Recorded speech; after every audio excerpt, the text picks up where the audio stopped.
Assalamualaikum warahmatullahi wabarakatuh. Perkenalkan, nama saya Muhammad Aril dengan NIM B30125200076. Di sini saya akan sedikit memaparkan isi dari buku yang disusun oleh Haji Sulaiman Muammar dengan judul yaitu Filsafat dan Metode Penelitian Sosial. Nah, di sini saya akan membahas tentang bab 3, yaitu konsep dasar penelitian sosial. Oke, langsung saja kita masuk ke poin pertama. Poin pertama yaitu asimilasi. Asimilasi ini adalah ketika dua suku yang berbeda membaur menjadi suku yang satu.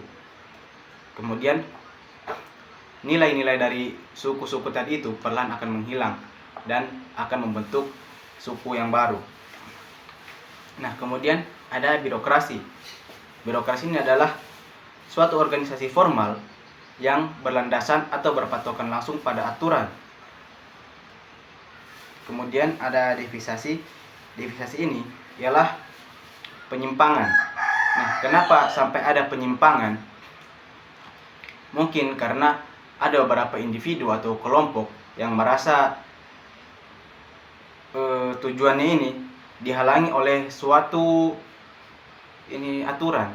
Nah, karena terhalangnya tujuan mereka dengan satu aturan tadi ini, maka dari itu mereka menyimpang dari aturan tersebut demi untuk melaksanakan tujuannya tadi itu. Nah, kemudian eksplanasi. Eksplanasi atau penjelasan yang menunjukkan bahwa satu hal atau fenomena perlu dijelaskan lebih rinci. Nah, berarti eksplanasi ini adalah penjelasan secara ilmiah atau penjelasan lebih rinci terhadap sesuatu. Kemudian ada objektivitas. Di sini dijelaskan objektivitas merupakan suatu sifat penelitian ilmiah yang bebas dari bias, prasangka persepsi dan penjelasan. Suatu analisa ilmiah disebut objektivitas apabila menggunakan kerangka dasar teoritik dan kaidah penelitian yang dianggap baik dan cocok. Nah, kita lanjut ke poin selanjutnya yaitu fakta sosial. Nah, dalam sini dijelaskan fakta sosial yaitu cara bertindak yang umum dalam suatu masyarakat yang berwujud dengan sendirinya sehingga bebas dari manifestasi individual. Nah, kemudian ada sistem sosial. Sistem sosial adalah hubungan yang terstruktur dan saling bergantung antar individu, kelompok, dan institusi. Lanjut ada komunitas. Di sini komunitas dibagi menjadi dua, yaitu komunitas teritorial dan komunitas relasional. Nah, komunitas teritorial ini adalah kelompok manusia yang berdiam menurut kawasan, seperti contohnya komunitas kota dan komunitas desa. Kemudian komunitas relasional. Nah, ini adalah komunitas yang diikatkan oleh karakteristik anggotanya, seperti pedagang, komunitas pengrajin dan yang lain-lain. Kemudian ada Gemeinschaft dan Gesellschaft. Di buku ini dijelaskan Gemeinschaft meliputi interaksi sosial yang melibatkan relasi premier yang rapat dan tatap muka.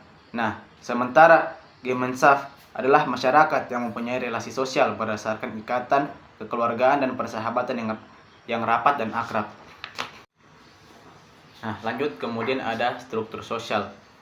Struktur sosial adalah susunan atau tatanan dalam masyarakat yang terdiri dari hubungan antar individu, kelompok, dan lembaga. Nah, kemudian ada kebudayaan. Di dalam buku ini banyak sekali dijelaskan tentang teori-teori kebudayaan. Namun saya akan mengangkat definisi dari Kojatiningrat yang mengatakan bahwa kebudayaan adalah keseluruhan sistem gagasan, tindakan dan hasil karya manusia dalam kehidupan masyarakat yang dijadikan milik diri manusia dengan belajar.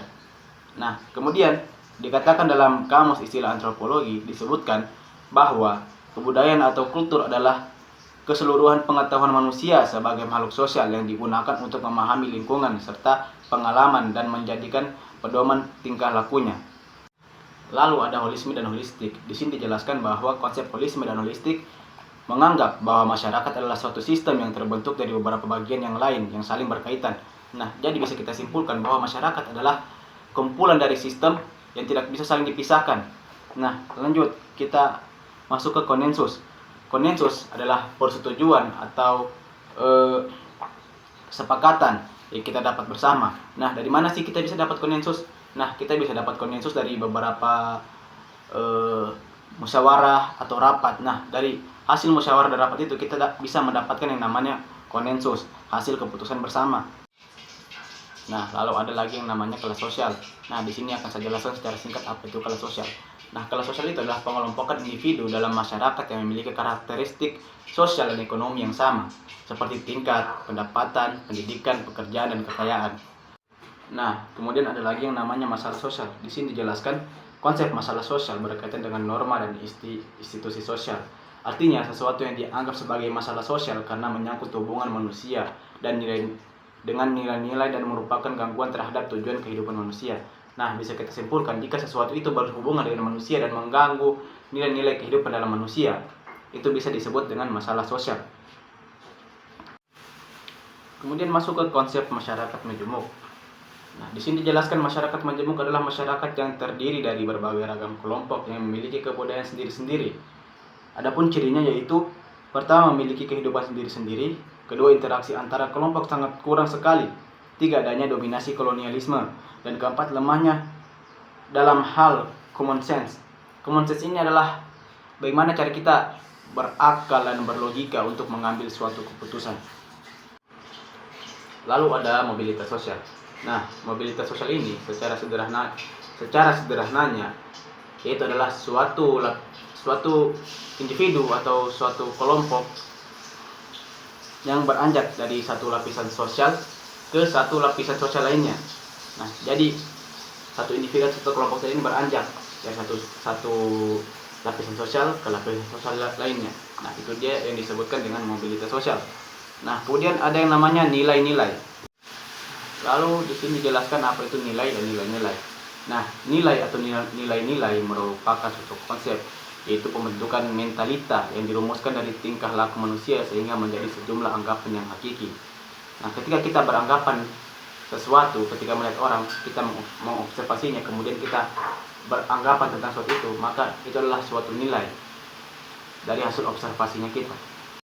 Nah, kemudian ada kategori. Kategori ini adalah cara untuk mengklasifikasikan manusia yang memiliki sifat sosial yang sama, seperti laki-laki dan perempuan, guru dan murid. Lalu ada yang namanya norma sosial.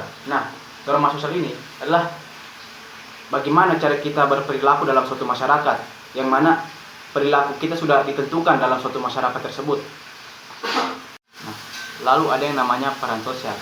Nah, peran sosial ini adalah bagaimana cara kita melakukan pekerjaan kita sesuai dengan status sosial kita. Nah, di sini juga dijelaskan peran sosial adalah tingkah laku yang diharapkan yang terikat dengan status sosial seseorang dalam suatu kelompok atau dalam suatu institusi sosial tertentu. Lalu ada namanya involusi pertanian. Nah, involusi pertanian ini adalah ketika masyarakat merasa mundur di bidang sektor pertanian karena pertumbuhan penduduk yang tidak sejalan dengan perluasan lahan pertanian. Lalu yang terakhir ada